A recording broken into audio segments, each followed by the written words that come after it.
The year is 602 AD. The Byzantine Empire stands at the brink of a cataclysmic conflict with the mighty Sasanian Empire of Persia.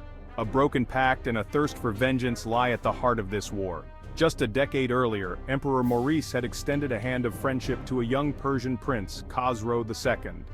Maurice provided Khosrow with military support to reclaim his throne. Khosrow, deeply indebted, vowed to uphold peace and ceded territories to Byzantium. But this era of goodwill was short-lived. Maurice's decision to cut military pay triggered a mutiny, leading to his brutal assassination. Outraged by the murder of his benefactor, Khosrow swore revenge. The broken pact ignited the flames of a war that would engulf both empires. Exploiting the chaos, Khosrow unleashed his armies in a lightning offensive. The Persian war machine surged across the eastern frontier. Byzantine Armenia and Mesopotamia became battlefields. Dara, a vital fortress city, fell to the Persians in 605 AD. The news of Dara's fall sent shockwaves through the Byzantine heartland. Internal turmoil continued to plague the Byzantines. Heraclius the Elder, exarch of Africa, rebelled against the usurper Phocas. By 610 AD, the situation appeared dire. The Persians penetrated deep into Byzantine territory, capturing Antioch and laying siege to Jerusalem. The Byzantine Empire seemed to be crumbling from within and without.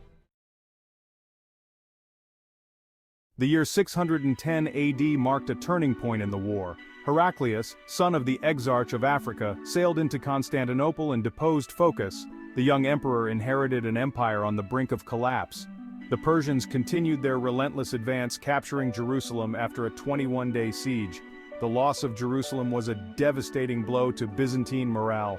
By 618 AD, the Persians had reached Egypt, the breadbasket of the Byzantine Empire.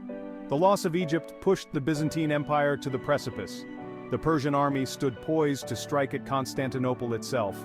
The Persians had reached Chalcedon, just across the Bosporus Strait from the Byzantine capital. The survival of the Byzantine Empire hung precariously in the balance.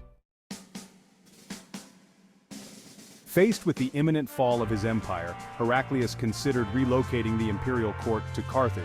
However, he resolved to stay and defend Constantinople, rallying his people for a final stand. Heraclius reorganized the army, strengthened defenses, and bolstered the treasury. He presented the war as a holy struggle against the enemies of Christendom. He appealed to the Pope in Rome for support. In a daring move, Heraclius decided to take the war to the enemy. He launched a counter-offensive, striking deep into the heart of the Persian Empire. His name would soon become synonymous with Byzantine resilience and military genius.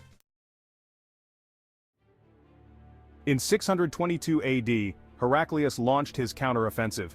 He led his revitalized army eastward, marching through the mountains of Anatolia.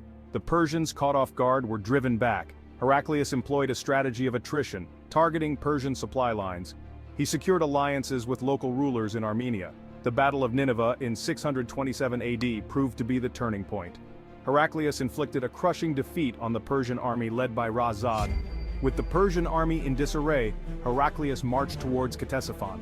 Khosrow II fled, later captured and executed by his own son, Kavad II. The Byzantine-Sasanian War ended in a decisive Byzantine victory. Heraclius returned to Constantinople in triumph, hailed as a hero. He had recovered the True Cross and restored Byzantine prestige. However, the conflict had taken a heavy toll on both empires. The Byzantines faced a long task of rebuilding their infrastructure and treasury. The Sasanian Empire never truly recovered from its defeat. Both empires were ill-prepared for the rise of Islam. Within a decade, the Islamic Caliphate swept across the Middle East. The war had paved the way for the emergence of a new superpower, the Islamic Caliphate.